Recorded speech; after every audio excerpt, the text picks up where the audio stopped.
이 건물은 예배당이라고 하는 것이고요, 저와 여러분들이 교회입니다. 할렐루야. 예, 교회로서의 그 아름다움을, 이 품위와 그 우아함을 여러분들이 지켜나가실 수 있어야 됩니다. 네.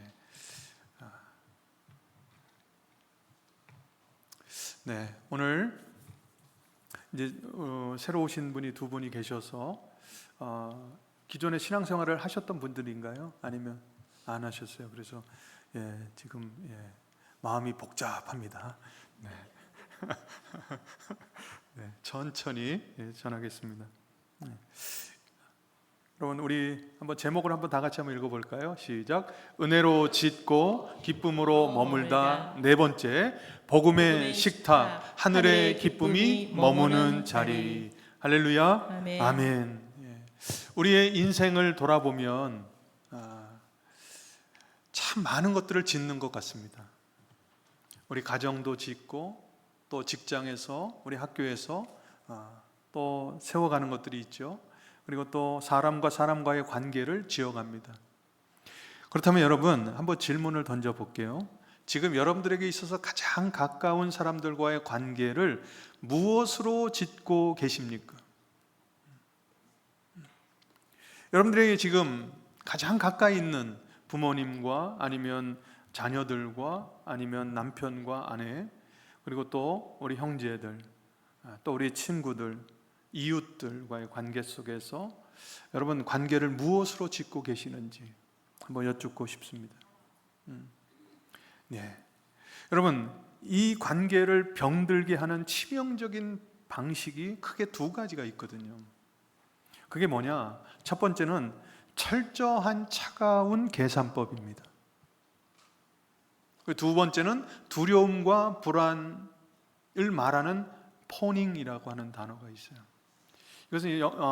이 단어는 아첨하다라고 하는 뜻이거든요. 그런데 나중에 책을 소개할 건데, 그 포닝이라는 제목의 책을 쓴 사람은 이것을 두려움과 불안으로 말하고, 이것을 순응이라는 단어로 쓰고 있습니다. 순응 말고요, 순응으로 표현하고 있습니다. 그 의미가 뭔지를 우리 한번 알아가 보겠습니다. 먼저 여러분, 철저하게 이 차가운 계산법, 뭐죠? 부부임에도 불구하고 내가 이만큼 희생했으니까 너도 이만큼 해야지. 끊임없이 득과 실을 따지는 가까운 관계가 있어요. 마음속에 보이지 않는 장부를 펼쳐놓고 내가 손해보지 않으려고 나를 세우는 차가운 거래이죠. 이것은 비단 가정에서뿐만이 아니라 학교에서도 그렇고요, 친구들 사이에서도 그렇고, 또 직장에서도 마찬가지고요, 또 교회 안에서도 그럴 때가 있어요. 두 번째는 뭐냐? 두려움과 불안이라는 것입니다. 최근에 나온 심리학 책 중에 하나입니다. 제목이 포닝이에요. 이 책에 이러한 내용이 있습니다. 우리 관계의 이 쓸쓸한 민낯을 아주 예리하게 찔러주고 있어요. 뭐냐? 혹시 우리가 상대방과 관계를 맺을 때에 친구 사이든 부모와 자녀 사이든 이웃 사이든 뭔가 거절당할까, 이것 때문에 어려운 마음이 들어요.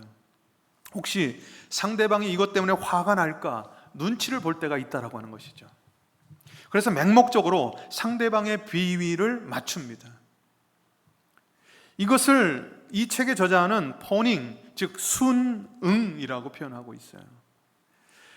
근데 여러분, 이것을 세상 사람들은 이걸 보고 성격이 나약해서 그런다고 쉽게 말합니다. 하지만 저자는 무엇이라고 진단하는가? 이 비굴해 보이는 순응은 사실 불안하고 위태로운 환경에서 어떻게든 살아남기 위해서 선택한 눈물겨운 생존 전략이다라고 이야기합니다. 버림받지 않으려고, 뭔가 싸우지 않으려고, 다투지 않으려고 나 자신을 억누르는 거죠.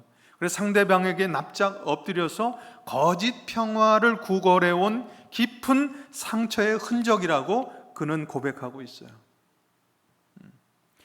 여러분, 이것은 비단 세상의 모습만은 아니죠.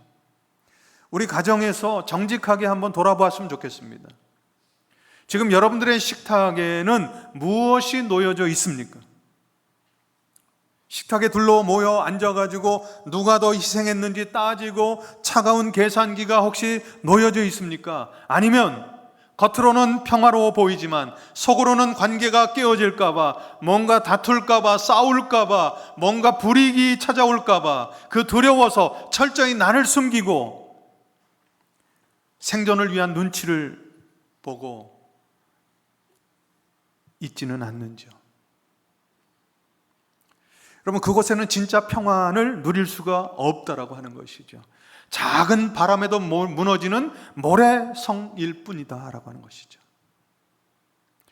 오늘 우리가 읽은 에베소서의 말씀은 이 두 가지 병든 방식을 십자가의 은혜로 완전히 부수어 버리고 있습니다. 그리고 영원한 기쁨이 머무는 진짜 복음의 식탁이 무엇인지 선명하게 보여주고 있다라고 하는 것이죠. 여러분, 우리 화면을 한번 보시고 이 복음의 식탁을 어떻게 정의하고 있는지 우리 한번 함께 읽어봤으면 좋겠는데요. 우리 화면이 준비됐을까요? 네, 안 됐으면 제가 읽어드릴까요? 다 같이 한번 읽겠습니다. 시작. 복음의 식탁은 십자가의 조건 없는 사랑이 우리의 평범한 일상 속에 눈으로 보이게 나타나는 거룩한 통로다.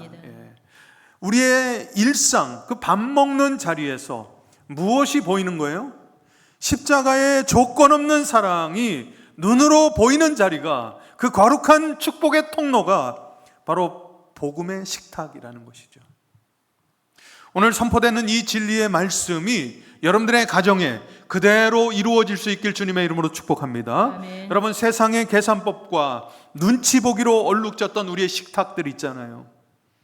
왜 그렇게 남편 눈치를 보고 또 갱년기 아내의 눈치를 그렇게 바라보는지, 또 교회 오면 또 교회 와서 눈치 보고, 학교 가면 또 학교 가서 눈치 보고, 직장 가면 직장 가서 눈치 보고. 여러분, 이 세상의 계산법과 눈치 보기로 얼룩졌던 우리의 식탁이 하늘의 기쁨이 펼쳐지는 기적의 식탁으로 변화될 수 있길 주님의 이름으로 간절히 축원합니다. 아멘. 오늘날 성도들조차요, 에베소서 5장의 말씀을 읽을 때 종종 오해를 합니다. 아내들에게 복종하라는 말씀, 그 말씀을 읽을 때 괜히 남편들이 어깨가 으쓱여지고 목에 힘이 들어갈 때가 있어요. 저도 조금 전에 금방 그럴 것 같았습니다. 괜히 남편들은 힘나잖아요, 그죠? 복종하라라고 하니까. 근데 여러분, 여기서 아내들에게 복종하라라고 하는 말씀은 무엇일까? 그저 두려움에 쫓겨 비위를 맞추는 포닝쯤으로 깎아내려서는 안 된다라고 하는 것이죠. 또 남편들에게 아내 사랑하기를 말씀도 마찬가지입니다. 세상이 말하는 give and take, 즉 차가운 계산법으로 오해해서도 안 된다라고 하는 것입니다. 저와 여러분들은 어떻습니까? 혹시 이 위대한 말씀을 바라보면서 그저 부부싸움을 막는 처세술쯤으로 우리가 여기고 있지는 않는지, 아니면 가부장제 시대의 낡은 이야기로 그냥 떡 덮어버리고 그거는 성경 말씀이고 우리는 다른 삶을 살지, 이렇게 생각하고 있지는 않는지 우리가 돌아보았으면 좋겠다라고 하는 것이죠.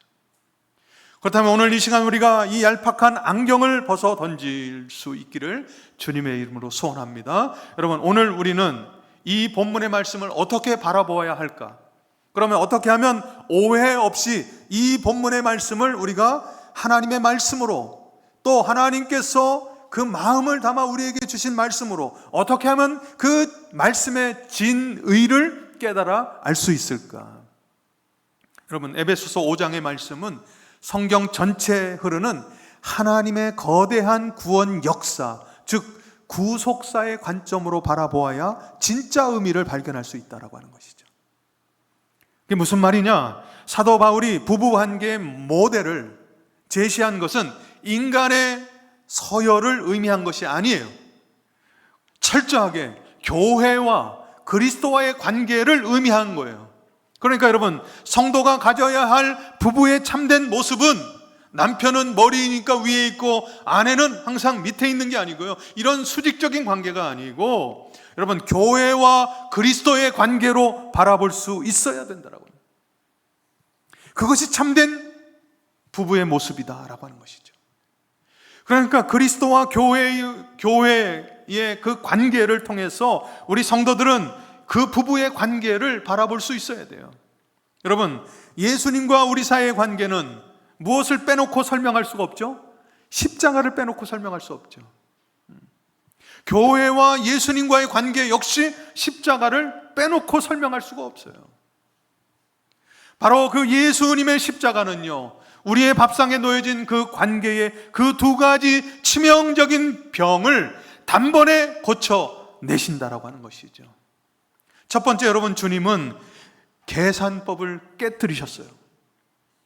주님은 계산하지 않으셨어요.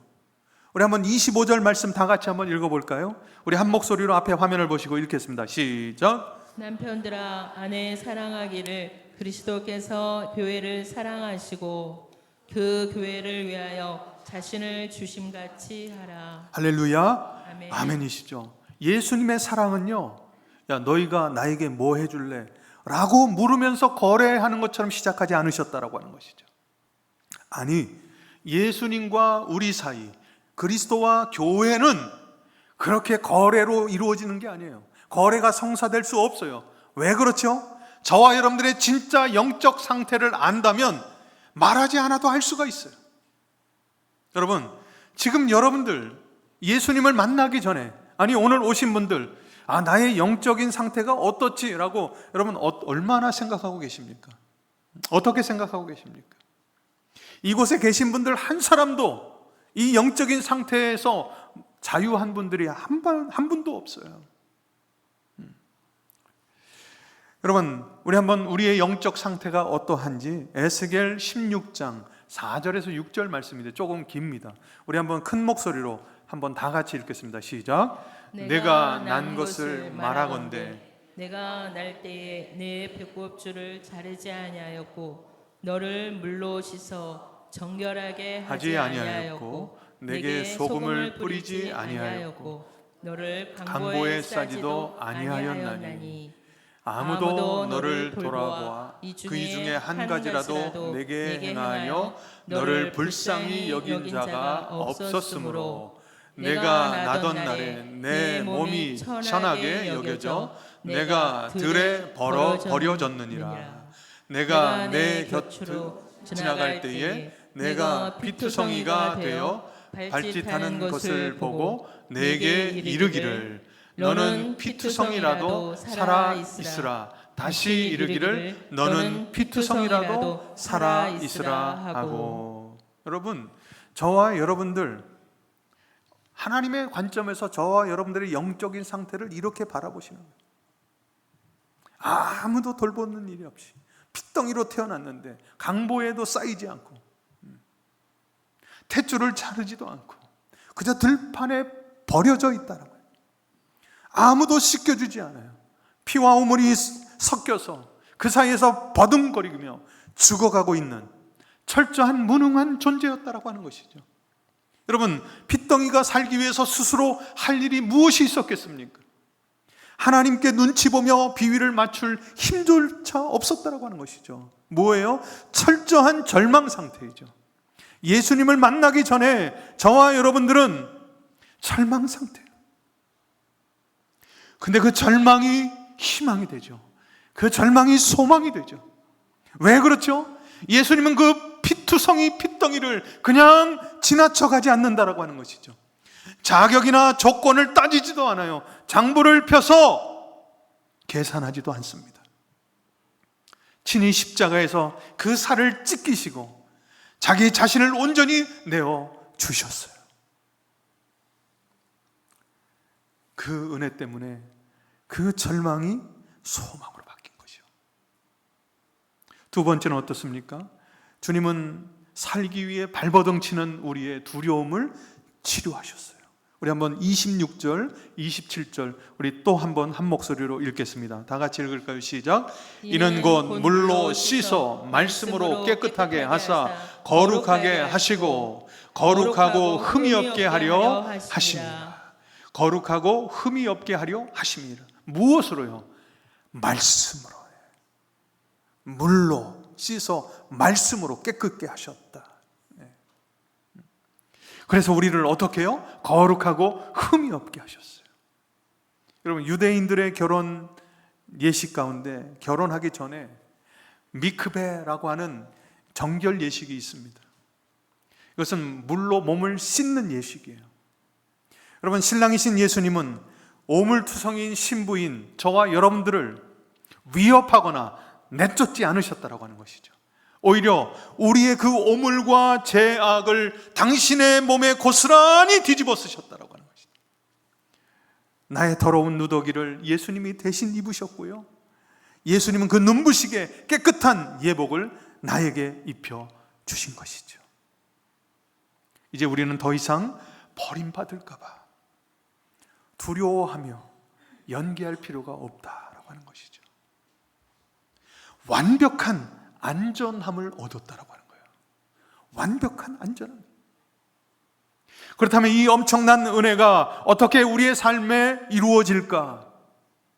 매우 중요한 말씀을 31절에 하고 있습니다. 우리 한번 다 같이 31절 한번 읽어보실까요? 앞에 화면을 보시고요, 다 같이 읽겠습니다. 시작. 그러므로 사람이 부모를 떠나 그의 아내와 합하여 그 둘이 한 육체가 될지니라. 여러분, 거기에서 이 창세기에서 말씀한 그 말씀을 사도 바울이 인용하고 있어요.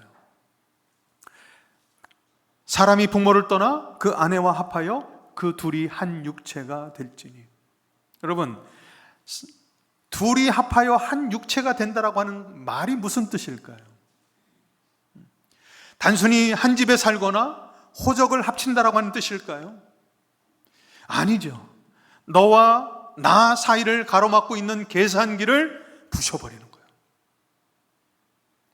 모든 두려움의 장벽이 완전히 무너져 내리는 절대적인 연합을 의미하는 것이죠.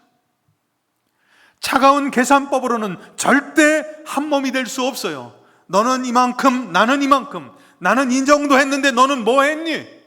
이렇게 계산하면서 서로에게 책임을 묻는, 그렇게 선을 긋는다면 여러분, 절대적인 연합을 이루어갈 수 없다라고 하는 것이죠.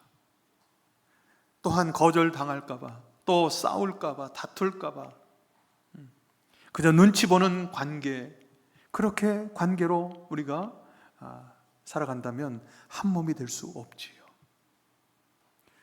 내 진짜 모습을 보여주면 버림받을까 봐 평생 가면을 쓰고 살아가니까요. 그렇다면 여러분, 진짜 한 육체가 된다라고 하는 그 의미는 뭐냐 말이죠.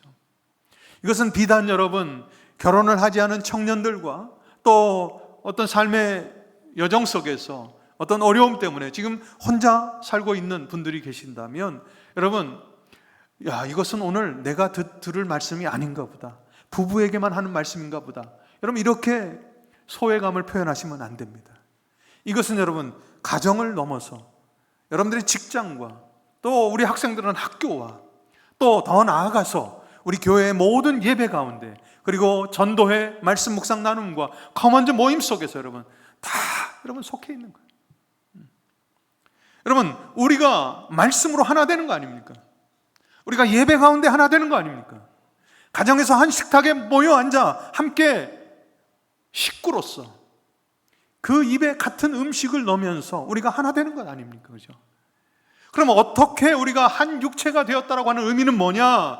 이거예요. 바로 당신의 아픔이 내 아픔이 되고, 당신의 허물이 심판받을 거리가 아니고 내가 끌어안아야 할 내 살점과 같이 내가 책임이 되는 것이다.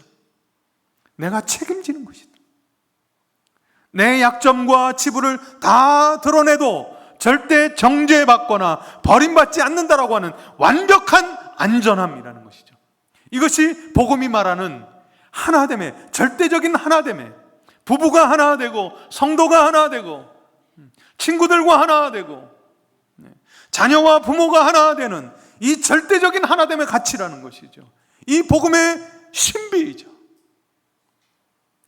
당신의 아픔이 내 아픔이 되는 것이죠. 당신의 힘듦이 내 힘듦이 되는 것이죠. 그런데 여러분, 이것은 살아보셔서 아시잖아요. 저도 30년, 올해가 30주년인데 같이 살아봤는데요. 저희 아내가 낯설게 여겨질 때가 있어요. 어느 때냐? 이제 처가에 가서 이제 어머니 맛있는 걸 이렇게 대접하잖아요. 그럼 아내가 고맙대요. 그러니까 일반적으로 내 돈도 내 돈이고 너 돈도 내 돈이잖아요, 그죠? 근데 자기 돈으로 제가 이렇게 대접을 했는데 그걸 고맙다고 해요. 근데 굉장히 낯설더라고요. 그 고맙다는 이야기가 너무나 좀 이 거리감을 느껴져요. 그걸 최근에 2-3번 들은 것 같아요. 제가 뭔가 착한 일만 하면 고맙대요. 이게 그걸 의도적으로 지금 착한 일을 계속하라고 그렇게 하는 건지 잘 모르겠습니다만, 여러분, 근데 여러분, 아무리 우리 인간의 힘으로 하려고 해도 이 연합이요 그렇게 쉽지만은 않습니다. 이 하나됨이 상대방의 그 단점이 내 아픔이 되어서 그것이 내가 감당해야 할 사명의 자리로 나아가는 게 이게 쉽지 않단 말이죠. 절대 불가능합니다. 그런데 여러분, 이 사도 바울이 그 절대 불가능한 것 같은 그 일을 이렇게 고백하면서 우리에게 희망을 주세요. 우리 32절 한번 다 같이 한번 읽어보실까요? 다 같이 읽겠습니다. 시작. 이 비밀이 비밀이 크도다. 나는 그리스도와 교회에 대하여 말하노라. 제가 지금 말씀드린 거예요. 지금 부부에 대해서 이야기를 하는 것 같지만 지금 사도 바울은 비밀스럽게 그리스도와 교회에 대해서 말씀하는 것이죠. 저와 여러분들을 위해서 말씀하시는 거예요. 저와 여러분들과 그리스도와의 관계, 그리고 저와 여러분들과의 관계를 말씀하고 있는 거예요. 우리가 어떻게 계산과 두려움을 버리고 우리가 한 몸과 한 마음과 한 뜻이 같은 말을 할 수 있는 한 지체가 될 수 있을까? 그것은요 다른 이유가 아니에요. 참된 신랑이신 예수 그리스도께서 먼저 우리와 한 육체가 되어 주셨기 때문에 그것이 가능하다. 할렐루야. 예수님은요 하늘 보좌를 버리시고 이 땅에 오셨어요. 그리고 죄악으로 오물투성이가 된 신부들인 저와 여러분들을 위해서 철저하게 죽어 주셨죠. 그래서 하나가 되어 주셨더라고요. 그리스도께서 십자가에서 우리와 한 몸이 되어 죽으심으로 말미암아 우리를 억눌렀던 그 모든 두려움과 정죄의 사슬을 완전히 끊어 버리셨다. 할렐루야. 그 은혜 때문에, 그 은혜를 깨달은 자들만이 절대적인 연합, 하나됨을 이룰 수 있단 말이죠. 그렇게 은혜를 깨달았던 이 다윗은 이렇게 고백하고 있어요. 여러분, 다윗이 시편 16편 이 말씀을 지었을 때 그의 모습은, 그의 환경은, 그의 상황은 쫓기고 있었습니다. 죽임을 당할 위기 속에 있었습니다. 힘 있는 자에게 비굴하게 눈치 보며 평화를 구걸하지 않았어요. 오직 하나님만 바라보며 이렇게 외칩니다. 우리 한번 다 같이 읽읍시다. 시작. 주께서 생명의 길을 내게 보이시리니 주의 앞에는 충만한 기쁨이 있고 주의 오른쪽에는 영원한 즐거움이 일나이다. 할렐루야. 아멘이시죠.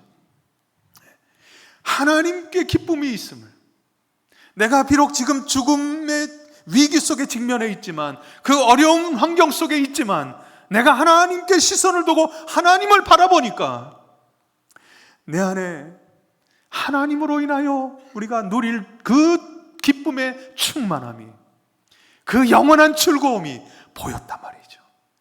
환경과 상황은 바뀐 게 아니에요. 오늘 말씀 속에 보니까 주의 앞에라고 하는 단어가 있어요. 이 히브리어는 파네카입니다. 이것은 무슨 말이냐? 주님 얼굴 앞에, 한문으로 하면 현현이죠. 지금 내가 하나님을 보고 있는 것이죠. 하나님을 뵙고 있는 것이죠. 하나님과 연결되어 있는 것이죠. 죽음의 위협 앞에서도 하나님의 얼굴을 정면으로 바라볼 때 우리가 경험할 수 있는 그 기쁨 말이죠.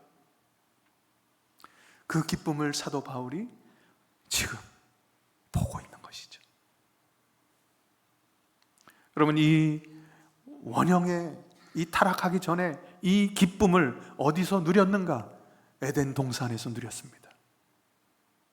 에덴 동산. 여러분, 벌거벗었지만 서로 눈치 보지 않고 완벽하게 평안을 누렸던 시절이 바로 에덴 동산 시절 아닙니까?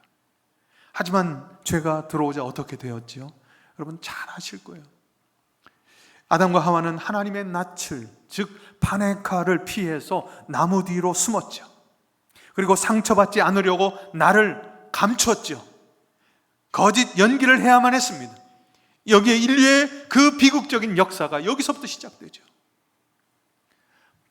그런데 여러분, 그것이 바로 오늘 우리가 읽은 본문의 말씀을 통해서 예수 그리스도의 십자가, 그 십자가에서 우리 주님께서 우리와 한 육체가 되셔서 그 그리스도의 은혜로 말미암아 그 비극적인 역사가, 그 거짓 연기가 완전히 영원히 박살났다라고 하는 것이죠.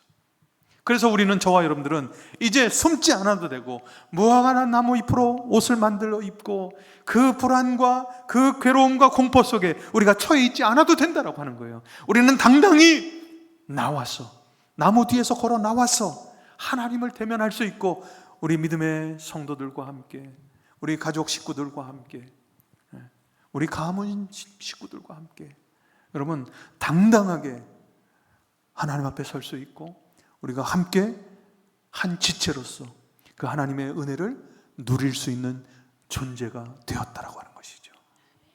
여러분, 그것을 누구를 통해서 우리에게 주셨어요? 예수 그리스도. 그 십자가의 구속의 은혜 때문에 그를 믿는 사람들이면 다 죄와 사망의 권세에서 구원을 받고 영원한 생명을 살게 되죠. 여러분, 이 진리 앞에 서 있는 저와 여러분들은 구원받은 하나님의 백성임을 믿으시길 주님의 이름으로 축복합니다. 아멘. 영광스러운 교회임을 믿으시길 주님의 이름으로 축원합니다. 아멘. 저와 여러분들이 영광스러운 교회예요.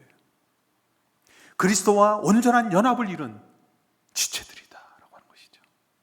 그러니까 저와 여러분들은 어떻게 해요?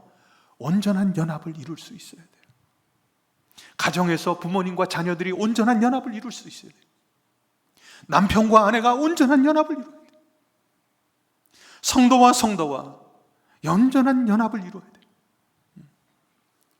그런데 여러분, 다시 한번 질문 드리겠습니다. 그 온전한 연합을 방해하는 그 차가운 계산기, 그 두려움과 근심, 남에게 잘 보이려고 하는 그 마음들, 여러분, 여러분들의 식탁에는 이러한 것들이 올려져 있습니까? 아니면 무엇이 여러분들의 식탁에 올려져 있습니까? 오늘 하루는 좀 돌아봤으면 좋겠습니다. 정말 믿음이 무엇인지, 우리 믿는다라고 하는 것이 무엇인지. 믿는다라고 하는 것은 그리스도와의 온전한 연합을 이루는 것이거든요. 그 연합의 의미가 무엇인지.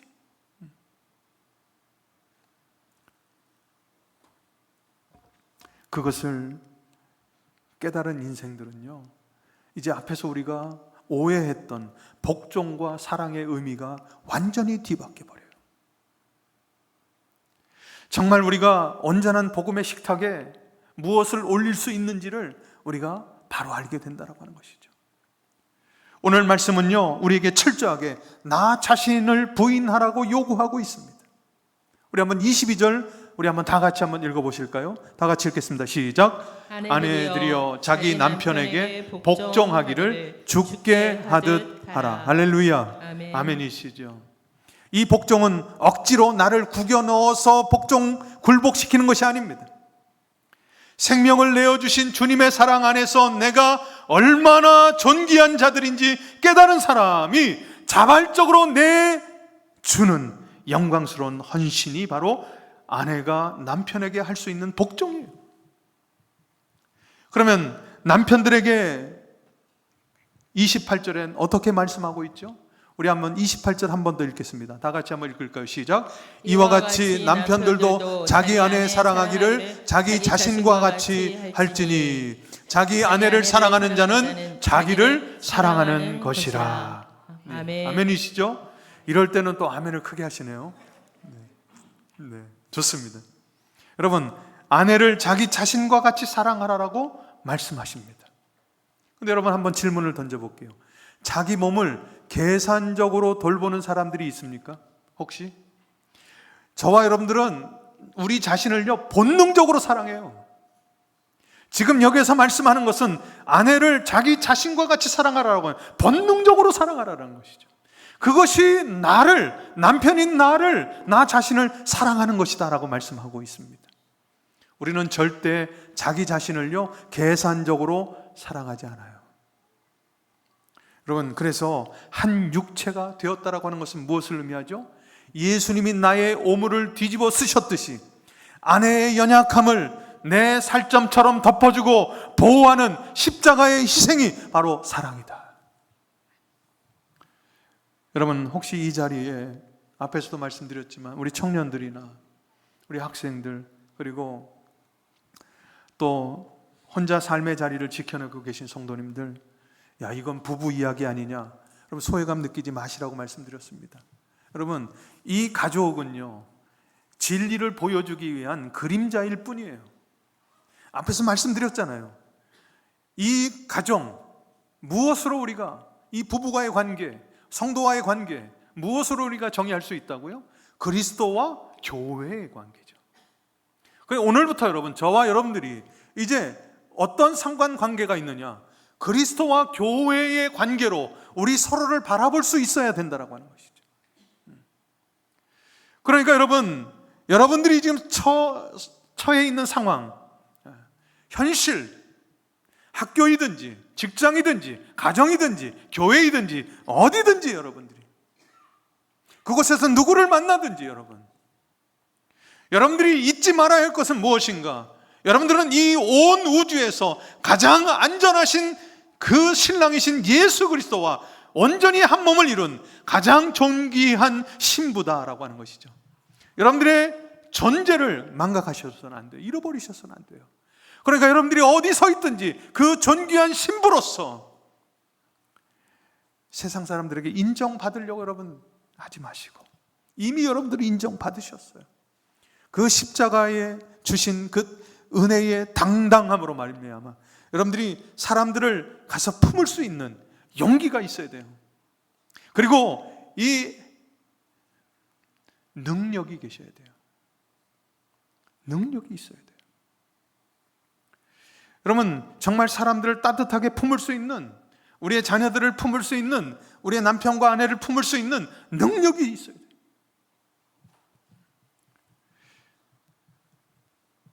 근데 여러분, 이게 말처럼 쉽지가 않습니다.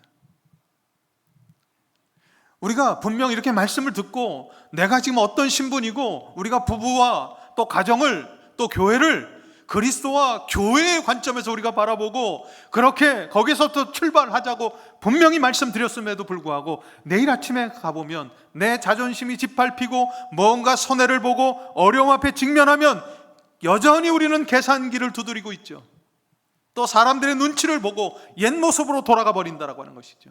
내 결심과 의지로는 결코 십자가의 사랑을 살아낼 수가 없어요. 그토록 우리는 철저하게 무능력하고 연약한 존재일 수밖에 없다라고 하는 것이죠. 우리의 다짐만으로는요, 이 계산법과 두려움을 이길 수 없기에 여러분, 사도 바울이 이 부부 관계를 말하기 전에 에베소서 5장 18절에 가장 먼저 전제 조건을 강력하게 말씀으로 선언하고 있어요. 우리 한번 5장 18절 말씀 우리 한번 다 같이 읽겠습니다. 시작. 술 취하지 말라. 이는 방탕한 것이니 오직 성령으로 충만함을 받으라. 아멘. 할렐루야. 여기서 여러분, 왜 하필 술 취함과 성령 충만을 정반대 자리로 두고서 대비를 시켰을까? 여러분, 술 취함과 성령 충만은 겉보기에는 다른 것 같아요. 상관이 없는 것 같아요. 그런데 이 둘 사이에는 아주 중요한 공통점이 하나 있습니다. 그게 뭐냐? 둘 다 나를 움직이는 통제권을 외부의 힘에 넘겨준다라고 하는 것이죠. 여러분, 술 취하면 우리는 어떻게 되죠? 인사불성이 되죠. 나의 몸을 가눌 수가 없습니다. 통제권을 잃어버리죠. 마약도 마찬가지입니다. 네. 여러분 요즘 진통제가 마약이에요. 네. 진통제가 마약이에요. 짜장면 배달하는 것보다 더 쉽게 받는 게 마약입니다. 인사물성이다. 내가 뭔가를 했는지 몰라요.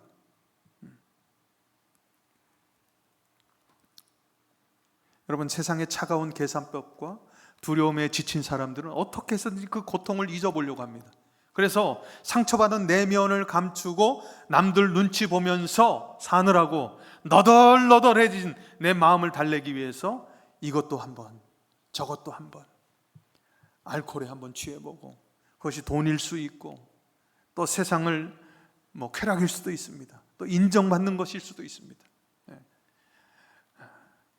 취미일 수도 있고요. 여러분, 근데 앞에서도 말씀드렸지만 이것들에 취하면 다른 게 보이지가 않아요. 특별히 술에 취하면 여러분 일시적으로 두려움이 사라질 것 같습니다. 저희 아버님이 우리 장인 어른이 지금은 소천하셨지만 평소에 말이 없으세요. 결혼하기 전에 몇 번 만났는데 약주 한 잔만 들어가면 말이 빨라지세요. 얼마나 풍성하게 얘기를 하시는지. 근데 저와 결혼하고 제가 담배도 끊게 하시고 해드리고 술도 어느 순간에 끊으시더라고요. 성령 하나님이 하셨겠죠. 그리고 이제 교회 또 집사가 되시고 집사로 섬기시다가 소천하셨는데요. 제가 여러분 이렇게 평소에 말이 없으신 분들은 술의 힘을 입어서 막 말하는데 오토바이를 달아요. 얼마나 풍성해지는지 몰라요. 어쨌든 여러분, 그렇게 술에 취하면 어떻게 돼요? 헛된 용기가 생깁니다. 그래서 평소에 말 못한 이야기들은 막 해요. 근데 여러분, 그 술이 주는 용기는 가짜 용기예요. 술에서 깨고 나면 다시 돌아가요. 말이 없어져요. 술은 우리의 이성을 마비시키고요, 자기 통제력을 빼앗아가 버립니다. 그 결과 여러분, 사랑하는 사람들과 상처를 주고 삶을 망가뜨리는 것뿐입니다. 성경은 이것을 삶을 허비하고 탕진하는 방탕이라는 단어로 쓰고 있어요. 내 자아를 세상에 마취제에 넘겨준 결과는 결국 관계의 파괴이죠. 반면에 여러분, 성령 충만을 받으라 라고 하는 것은 무엇입니까? 내 인생의 운전대를 나를 위해 생명을 내어주신 예수님의 영, 즉 거룩한 영, 성령 하나님께 온전히 내어드리는 것이죠. 그런데 여러분, 여기서 우리가 오해해서는 안 돼요. 여기서 우리가 철저히 오해해서 벗어나야 되는데, 성령 충만은 술 취한 것처럼 이성을 잃고 비정상적인 행동을 하는 것이 아닙니다. 기도를 뜨겁게 하는 것만 이 성령 충만이 아니에요. 기도를 뜨겁게 해서 황홀경에 빠지는 것, 이것이 성령 충만이 아니라는 것이죠. 내 생각이 마비되는 신비주의적인 것은 결코 성령 충만이 아니에요. 오히려 그 반대예요. 세상의 술은요, 우리의 이성을 마비시키지만 성령님은요, 진리의 말씀으로 우리의 어두워진 지성을 가장 맑고 밝게 깨워내신단 말이죠. 성령은 언제나 우리를 십자가의 복음 앞으로 데려가셔요. 예수 그리스도 앞으로 우리를 인도하셔요. 성령에 온전히 사로잡히면요, 내가 하나님 앞에서 핏덩이처럼 죽어 마땅한 죄인이었다라고 하는 사실을 간과하지 않는다라고 하는 것이죠. 그런 나를 위해 살을 찢으시고 그리스도의 압도적인 은혜가 내 삶을 이끌어가고 있음을 또렷하게 믿고 그 예수를 따라가게 된다라고 하는 것이죠.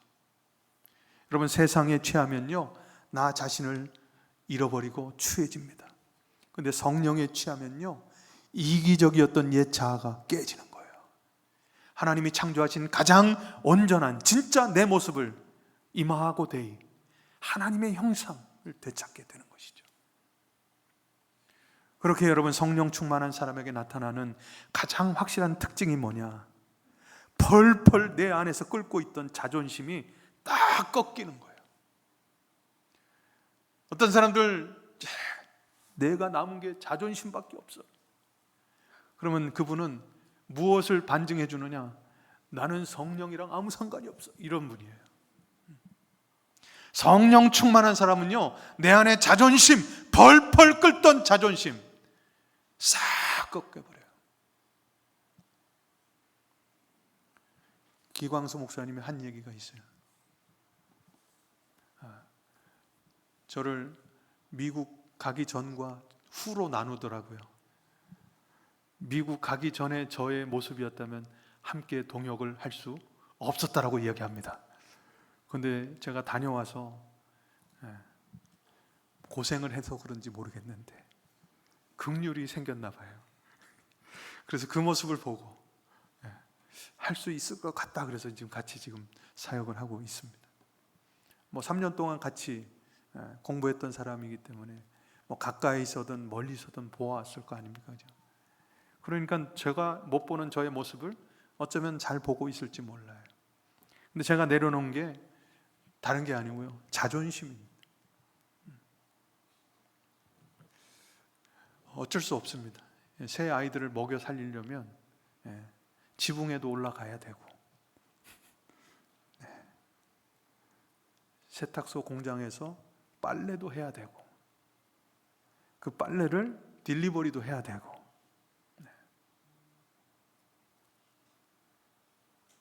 때로는 운전도 해야 되고, 그랬습니다. 자존심이 다 꺾여버려요.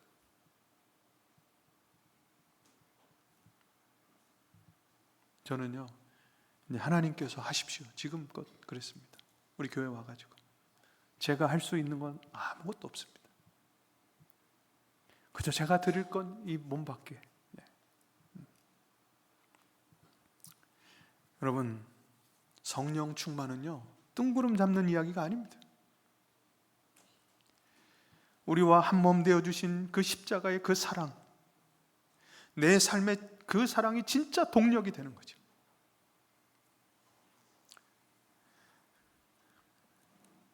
내일 아침에 여러분, 밥상머리에 여러분들의 남편과 아내와 가족들이 또 저녁이든지 점심이든지 아침에 둘러 모여 앉지 않습니까? 그러면 여러분, 그때 그 눈에 보이는 허물들을 기꺼이 덮어줄 수 있는 그 인격적인 굴복이 나타나는 것이 바로 성령 충만이라는 것이죠. 이 성령님의 은혜가 없이는요, 우리는 단 하루도 복음의 식탁을 차려낼 수가 없습니다. 기억하셔야 됩니다. 저와 여러분들은 그 십자가의 은혜에 붙들린 사람들이에요. 그리스도와 교회의 관계 속에서 그 모든 것을 해석하지 않으면요, 우리는 복음의 식탁을 차려낼 수가 없어요. 식탁에 둘러 모여 앉으면 아빠의 단점, 엄마의 단점, 남편의 단점, 아내의 단점. 그러니까 오늘은 싸우기 싫으니까 그냥 헤헤 좋은 척 해보는 거예요. 그렇게 넘어가는 거죠. 그러나 여러분, 기억하셔야 돼요. 저와 여러분들은 하나님의 사랑과 그 십자가의 구속의 은혜를 받은 사람들이에요. 저와 여러분들이요, 영적으로 어떤 상태에 있는 사람들이라고요? 버려진 핏덩이와 같은, 우리를 찾아오셔서 기꺼이 한 몸 되어주시고 피 묻은 예복을 입혀주신 그 사랑 때문에 우리가 지금 이 자리에 서 있단 말이죠. 오늘 여러분들의 일상 가운데 득실거리는 그 차가운 계산기를 부숴버릴 수 있길 주님의 이름으로 축원합니다. 아멘. 거절당할까봐, 다툴까봐 외면하고 피하고 웅크렸던 그 비굴한 모습들, 여러분 십자가에 못 박을 수 있길 주님의 이름으로 축원합니다. 아멘. 그리고 여러분, 당당하게 서십시오. 당당하게 기꺼이 내 권리를 포기하여 타인의 약점을 덮어줄 수 있는 그 복음의 식탁을 차려낼 수 있는 저와 여러분들, 우리 등대교회 성도들 될 수 있기를 주님의 이름으로 축원합니다. 아멘. 기도하겠습니다.